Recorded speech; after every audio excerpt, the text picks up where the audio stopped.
మేము అనేమంటామంటే ఎప్పుడు కూడా అంటే ఎలాగ తప్పు చెప్పాలనేది వాళ్ళు ఆలోచన చేసి తప్పులు చెప్పడం వాళ్ళ అలవాటు. ఎప్పుడు కూడా అధ్యక్ష ఇది తాత్కాలికమైనటువంటి శాసనసభ కానీ శాసన మండలి కానీ సెక్రటేరియట్ని కానీ ఎప్పుడు మేము అనలేదు అధ్యక్ష. మీరు ఎప్పుడు కూడా మీరు ఏ రికార్డు మీరు తీసుకున్నా సరే మేము ఏం చెప్పాం అధ్యక్ష ఏం చెప్పామంటే ఇది ట్రాన్సిస్టు అంటే మనం పెర్మనెంట్ గా కట్టేలోపు ఇది వాడుకుంటామని చెప్పాము తప్ప ఇది తాత్కాలికమైన పదం ఎక్కడ కూడా రాలేదు అధ్యక్ష. నెంబర్ 1 అధ్యక్ష. నెంబర్ 2 అంత పెద్ద మనిషి శ్మశానం అని ఎందుకు అన్నారంటే మరి ఆయన విజ్ఞతకు వదలొచ్చు. కానీ ఆ రోజుకి ఏదైతే కొత్త ప్రభుత్వం ఏర్పడిందో ఆ రోజు ఇదే శాసనసభలో సమావేశాలు నిర్వహించారు, ఇదే శాసన మండలిలో సమావేశాలు నిర్వహించారు. మేము కట్టినటువంటి సచివాలయంలోనే క్యాబినెట్ సమావేశాలు పెట్టి పరిపాలన చేశారు. మరి ఇన్ని జరిగిన తర్వాత అటువంటి వ్యక్తి ఆ మాట అనడం తప్పని చెప్పాం అధ్యక్ష. రెండవది ఆ రోజు నేను కూడా శాసనసభలో ఉన్నాను. గౌరవ ప్రతిపక్ష నాయకులు గారు ఆ రోజు మున్సిపల్ అడ్మినిస్ట్రేషన్ మినిస్టర్గా ఉన్నారు.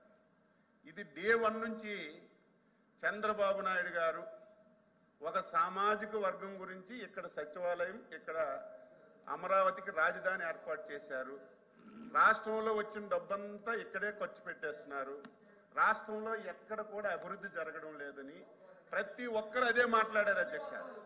మేము ఆ రోజు ఈ ప్రాంతాన్ని ఎంపిక చేసేటప్పుడు అన్ని ప్రాంతాలకి సమానమైనటువంటి దూరం, ఇది ఒక నూతన విధానంతో విన్ విన్ సిచ్యువేషన్తో ముందుకెళ్తున్నాం, రైతులందరూ అంగీకరించారు, ఈ విధానంతో మేము చేస్తున్నామని చెప్పి శాసనసభలో నేనున్నాను అధ్యక్ష.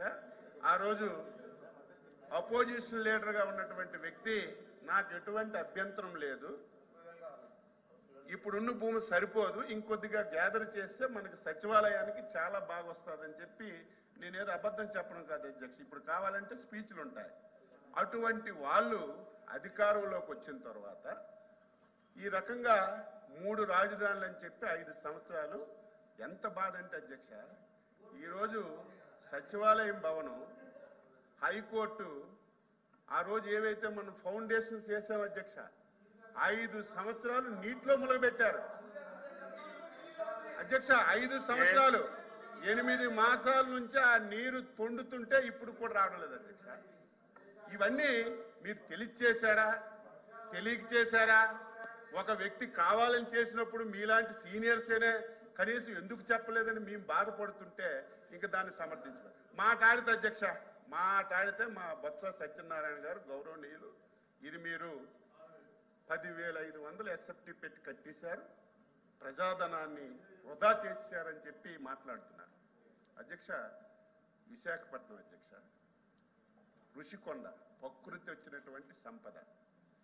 ఋషికొండ కనీసం ఆ ప్రాంత వ్యక్తి సీనియర్ ఎంత తప్పు జరిగింది, అంత తప్పు జరిగింది, దాని గురించి డిస్కషన్కి వెళ్ళక్కర్లేదు. ఈరోజు నేను అడుగుతున్నాను అధ్యక్ష, ఈరోజు కొత్త ప్రాంతం ఫైల్ టెస్టింగ్లు అన్నీ చేసిన తర్వాత కాంక్రీట్ అది బాగా వేసి ఆ రేటుకి ఇస్తే ఋషికొండ కొండ మీద కట్టింది SFT 26,000 అధ్యక్ష. 26,000 అధ్యక్ష. కమోటీ లక్షల కోట్ల రూపాయలు, లైట్లు లక్షల కోట్ల రూపాయలు. ఈరోజు ఏమైంది? అది దేనికైనా ఉపయోగిస్తున్నారా? మళ్ళీ ఎంత విచిత్రం అంటే అధ్యక్ష కనీసం ఒక తప్పు చేసిన తర్వాత ప్రజలు సమాజం చేసిన తప్పు అని చెప్పిన తర్వాత కనీసం పశ్చాత్తాపం లేదు. దానికి ఎదురుగా మేమే మునగాళ్ళం, మేమే ఇంత డబ్బు ఖర్చు పెట్టి కట్టాము, మాలాగా మీరు కట్టలేరని ఎదురుదాడి చేస్తుంటే ఇంక ఇటువంటి వాళ్ళకి ఏం సమాధానం చెప్పాలి? దయ ఉంచి మీరు ఆ వేళ శ్మశానం అని అనడం చాలా తప్పు. శ్మశానం అన్న వాళ్ళు ఈ ప్రాంతానికి 5 సంవత్సరాలు మీరు రాకపోతే శ్మశానం అంటే దానికి అర్థం ఉంటుంది. శ్మశానం అని అన్ని రోజు కూడా శ్మశానంలో మాట్లాడారు మీరు, అది నా బాధ. కాబట్టి మనం మాట్లాడేటప్పుడు ఇప్పుడు కూడా రైతులకి ఏదో ముష్టంటే తప్పని చెప్పాను నేను. అలా మాట్లాడకూడదమ్మా, తప్పది, గౌరవించాలని చెప్పాను. ఎవరివైనా సరే కొంచెం మనకు అనుభవం ఉన్నప్పుడు తెలిసినప్పుడు మాట దొరుకుతుంది. నేనంత స్పీడ్గా మాట్లాడేటప్పుడు ఒక మాట తప్పు మాట్లాడవచ్చు, మళ్ళీ తెలుసుకొని మనం సరి చేసుకోవాలి. కొత్త వాళ్ళకి తెలియకపోవచ్చు, మీరు సీనియర్. నా బాధ అంతా ఏంటంటే ఆయనకి తెలియకపోయినా 5 సంవత్సరాలు ఈ రాష్ట్రాన్ని కళ్ళ ముందు చాలా తప్పులు మీకు కూడా తెలుసు. ఆయన ఆబ్సెన్స్లో మీరు కూడా మాట్లాడుకున్నారు. కానీ ఒక్కరు కూడా చెప్పకపోవడం వల్ల 5 సంవత్సరాలు ఈ రాష్ట్రం ఎంత దారుణంగా నష్టపోయింది. ఈరోజు బడ్జెట్ గురించి మాట్లాడుతున్నారు. నిన్న మొన్న ఒక శాసనసభ్యుడు అధ్యక్ష ఇరిగేషన్ ప్రాజెక్టు గురించి మాట్లాడి, అంటే నోరుందని మాట్లాడి ఏదో సోషల్ మీడియాలో పెట్టి ఒక టీవీ పత్రిక ఉందని చెప్పి దాని మీద మీరు స్క్రోల్ చేస్తే మనం మాట్లాడిన మాటలకు అర్థం ఉండాలి.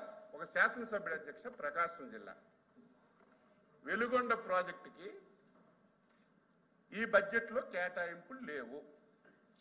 1000 కోట్లు అవసరమైతే 300 కోట్ల రూపాయలు కేటాయించారు. ఈ ప్రాంతానికి ఎన్డీఏ ప్రభుత్వం తీరని అన్యాయం చేసిందని తాటికాయంత అక్షరాలతో టీవీల్లో, పేపర్లో, మీడియాలో మాట్లాడారు. అధ్యక్ష, ఆనాటి ముఖ్యమంత్రి గారు ఆ ప్రాజెక్ట్ని ప్రారంభోత్సవం చేసి చంద్రబాబు నాయుడు గారు ఫౌండేషన్ వేశారు, చెయ్యలేదు. 5 సంవత్సరాల్లో నేనే దగ్గరుండి తవ్వి గొలికి నీరు ఈరోజు వెలిగొండ ప్రాజెక్టులోకి తీసుకెళ్లాను. ఈరోజు జాతికి అంకితం చేస్తున్నానని అచ్చెన్నాయుడు గారు నేను చెప్పడం కాదు, అరగంట టైం ఇస్తే ఆ వీడియోలన్నీ మీరు చూడొచ్చు. అంటే ఒక ప్రాజెక్టుకి కనీసం పూర్తి కాకుండా ఎన్నికల్లో లబ్ధి పొందడానికి ఆ ప్రాజెక్ట్ ఓపెన్ చేస్తే డబ్బులు ఎందుకు? జాతికి అంకితం చేసిన తర్వాత బడ్జెట్లో డబ్బులు ఎందుకు నేను అడుగుతున్నాను? అవసరమేముంది చెప్పండి మీరే. ఒక ప్రాజెక్ట్ ఒక ముఖ్యమంత్రి జాతికి అంకితం చేసిన తర్వాత మళ్ళీ అదే ప్రాజెక్టుకి బడ్జెట్లో కేటాయింపులు ఎవరైనా పెడతారా? అయినా సరే అది ఎలక్షన్ గురించి, స్టంట్ గురించి పెట్టారని.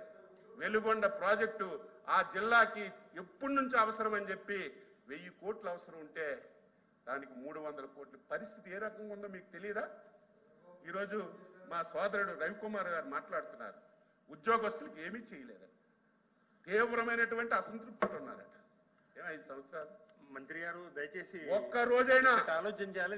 ఒక్క రోజైనా బడ్జెట్ గురించి బడ్జెట్ అధ్యక్ష మాట్లాడారు, డివిజన్ అవుతా ఉంది. మాట్లాడారు అధ్యక్ష.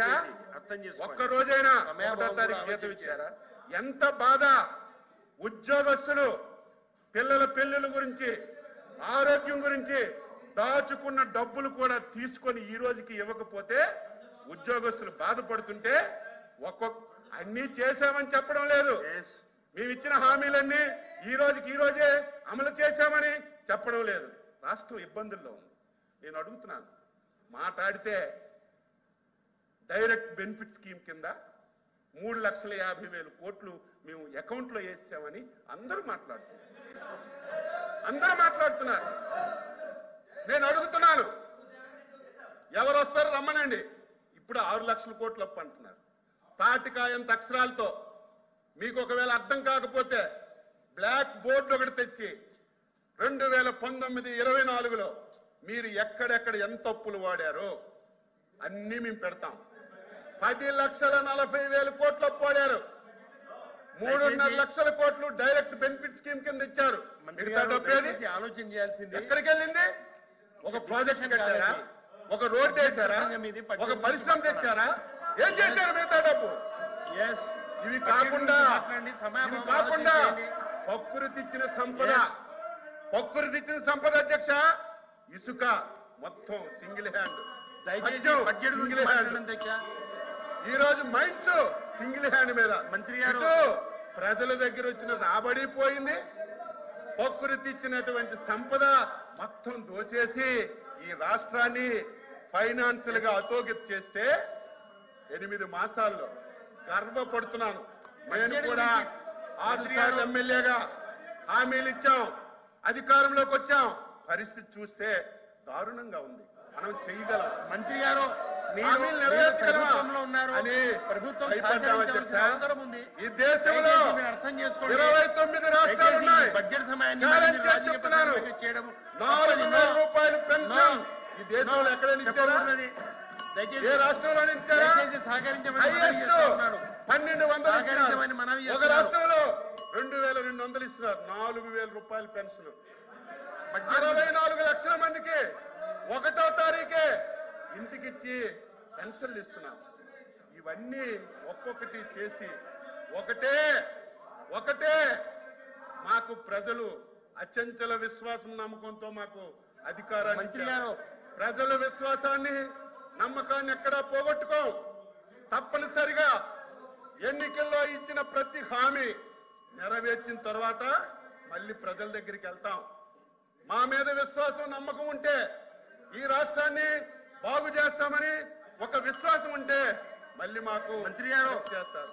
ఆ విధానం ఏదో రాజకీయం గురించో విమర్శల గురించో మేము ఎప్పుడు మాట్లాడు దయ ఉంచి ఎప్పటికైనా సరే గతంలో చేసిన తప్పులు మీరు తెలుసుకొని బయట మీరంతా కూడా వ్యవహరిస్తే కొంతవరకైనా బాగుంటుందని చెప్పి వ్యక్తిగతంగా నేను సలహా ఇస్తున్నాను. ఇది ఎప్పుడు కూడా తాత్కాలిక భవనాలని ఎప్పుడు అనలేదు. ఫ్రాన్సిస్ సెక్రటేరియట్ కొత్తది కట్టిన తర్వాత దీన్ని కూడా మళ్ళీ ఉపయోగంలోకి తీసుకొస్తామని ముఖ్యమంత్రి గారు మేమందరం 100 సార్లు చెప్పినా సరే దాన్ని తప్పుదోవ పట్టించి తాత్కాలికం అని చెప్పి మీరు ఎంత చెప్పినా ఎవరు వినే పరిస్థితి ఉండదని ఈ సందర్భంగా సభ్యులందరికీ తెలియజేస్తూ మంచి సలహాలు ఇవ్వండి. ఇంకా ఆర్థికంగా ఏం చెయ్యాలో ఏం విధంగా చేస్తే రాష్ట్ర ఆర్థిక పరిపరిస్తుందో మీరు చెప్తే మంత్రి గారు అధ్యక్ష ప్రభుత్వంలో ఎంత బాధ. రాష్ట్రం ప్రభుత్వంలో ఉన్నారు. 11 లక్షల కోట్లు అప్పు తెస్తే దయచేసి లిక్కర్ ఆస్తుల కింద ఎంత ఖర్చు పెట్టారు? కనీసం 12,000 కోట్లు ఖర్చు పెట్టలేదు. కాదు ఎప్పుడు రాష్ట్ర ఆదాయం పెరుగుతుంది, ఎప్పుడు సంపద పెరుగుతుంది, ఈ ఆలోచనలు చేయకుండా ఇష్టానుసారంగా మాట్లాడితే ఇది మంచి విధానం కాదు. మంచి సలహాలు ఇవ్వండి, మేము స్వీకరిస్తామని ఈ సందర్భంగా సభ్యులందరికీ తెలియజేస్తున్నాం. ఎల్ఓపి గారు. అధ్యక్ష, అచ్చెన్నాయుడు గారు సుదీర్ఘమైన ఉపన్యాసం ఇచ్చారు. వాస్తవాలను మరుగుపరుస్తూ నందిని బమ్మి అని చేయడానికి వచ్చి ఆయన ప్రయత్నం చేశారు. ఈ సెక్రటరియట్ గురించి మాట్లాడినప్పుడు 10,000 అంటే రుషికొండ గురించి మాట్లాడారు. అది ప్రభుత్వ భవనం. ఇప్పుడు ఆయన చెప్పారు కదా 26 స్క్వేర్ ఫుట్కి 26,000 అని చెప్పారు కదా. ఇప్పుడే చెప్పారు కదా. ఎవరు వాడితే వాడుకోకపోవడం చేతకం, మీ చేతకం ప్రభుత్వం చేతకంటాను. ప్రభుత్వం వినండి, చెప్పింది వినండి.